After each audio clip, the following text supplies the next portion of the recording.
It's all fun and games until somebody starts annoying you and all of a sudden you're a YouTube sensation.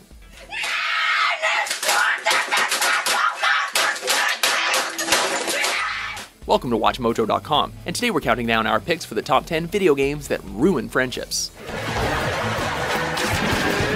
For this list, we're looking at video games which have multiplayer components that inspire stiff competition that often results in tension. Although entire genres have a tendency to do this, we're looking for specific games or their series. Ready? Fight!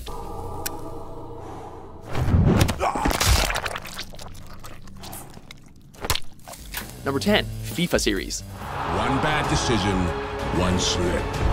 A long-running franchise based around the most popular sport in the world can only inspire friendly competition, right? Wrong. What are you f***ing doing? I'm sorry, he won't score. Are you a f***ing idiot? Tensions run ultra high as online series and offline multiplayer matches push players to their limits, and the will to win quickly morphs into desperation. No! Before long, sharp words are thrown and insults rain down. Don't believe us? Take a look at some of KSI's videos. Uniting players from around the world, my ass. So many players. While you can press A, you ran away from the board! Number 9, Super Smash Bros. Series. Combining players from across Nintendo's canon of titles created a brilliant and diverse fighting game that was both accessible and fun. With accessibility though, a myriad of players find themselves flocking to this party game. And with the latest iterations, having 8 players on screen can get a bit hectic. Just wait for that one unlucky cheap shot or that completely unfair item grab, and suddenly that friendly get-together you planned with your buds is a rage-filled disaster.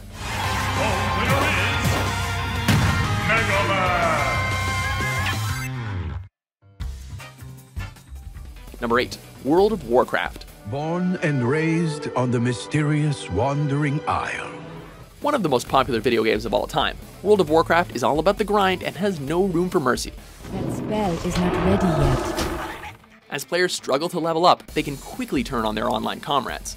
Not to mention the trolls, and there are many trolls.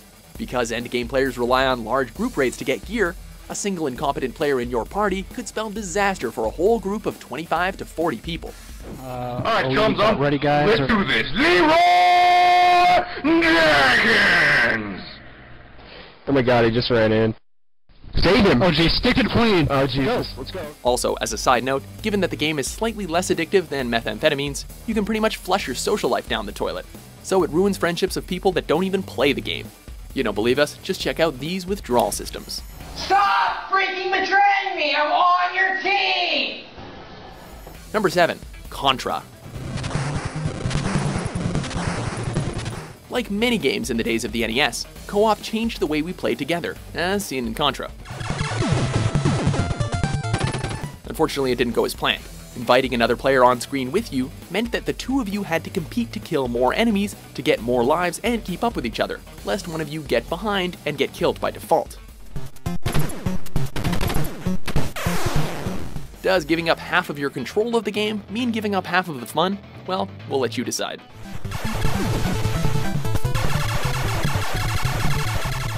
Number 6, Left 4 Dead series.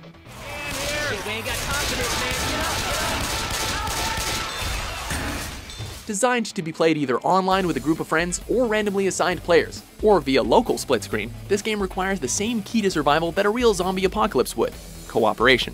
Failing that, everything falls apart. Hey, get your ass up now! Come on! If one member of the team isn't pulling their weight or can't keep up, it drags the whole team down. If you're playing Left 4 Dead or Left 4 Dead 2, you gotta keep one thing in mind: never run off alone, or your friends will hate you for it. No, I'm f***ing dead! See how it says you are dead on my f***ing screen? Oh, don't worry, I'll carry us. You're dead too! You're down on the ground! I'm incapacitated, there's a difference. Number 5, Call of Duty series. Let's do this. First-person shooters are a hotbed for hot tempers and short fuses, as seen from such classics as GoldenEye 007 all the way to the Halo series, but nothing proved this better than Call of Duty. Becoming one of the most popular shooters of all time through its accessibility, Call of Duty is criticized by many people, as said accessibility translates to a lack of skill required to play. Be secure. camping, C4 throws, akimbo shotguns, you name it. Everybody is pissed at something in this game.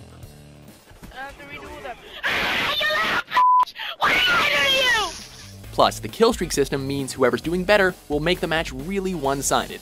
Trust us, war is not necessarily meant to be played with your friends. Number 4, the Worms series.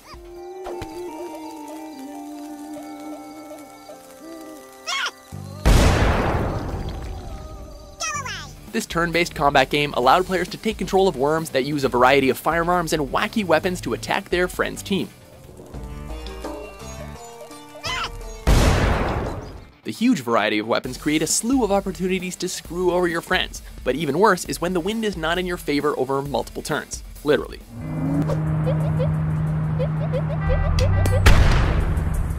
This can mean only one of two things. Either the developers didn't know that such a simple game could create such hostility among friends, or they did and released it anyway. Either way, they created a monster. He fell for the bait! I can't believe it. Simon wins. Simon wins. Number 3, the Mario Kart series.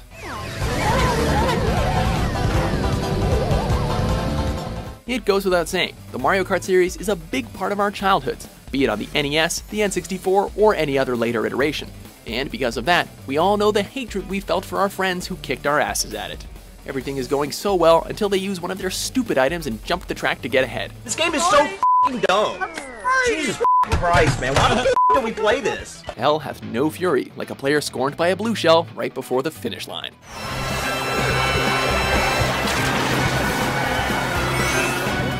Number 2, Battletoads. As one of the original and most popular of the scroller beat-em-ups, this game proudly displays the same slights as all who followed. At the time of release, the game was already brutally difficult, and more often than not, players found themselves hitting each other instead of the enemy.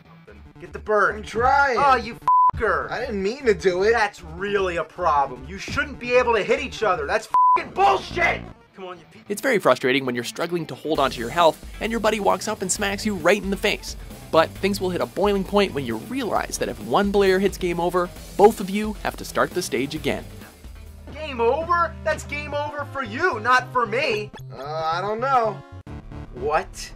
You gotta be f***ing kidding me. You died, but we both have to restart the level. Sorry. Before we move on to our top pick, here are a few honorable mentions.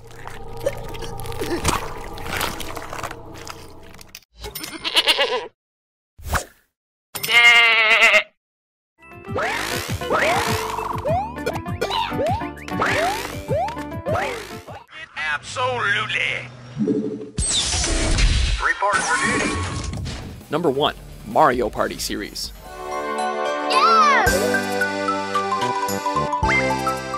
Designed to mimic board games, this long-running series captures the same rage felt by many hardcore Monopoly players.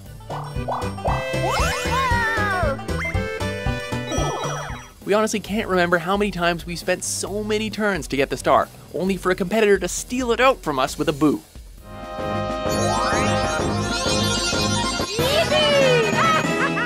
Or worse yet, have all of our coins taken by Bowser. And don't even get us started on those hell-forged minigames. Mario Party not only allows you to screw over your friends, it promotes and facilitates it. This is the perfect game to play at parties, if you don't ever want to see your guests again. Luigi's gonna get another star, you! Thanks for watching Mojo Plays. Be sure to subscribe and click on the link in the description below to check out our suggestion page and vote on what content you'd like to see us cover next.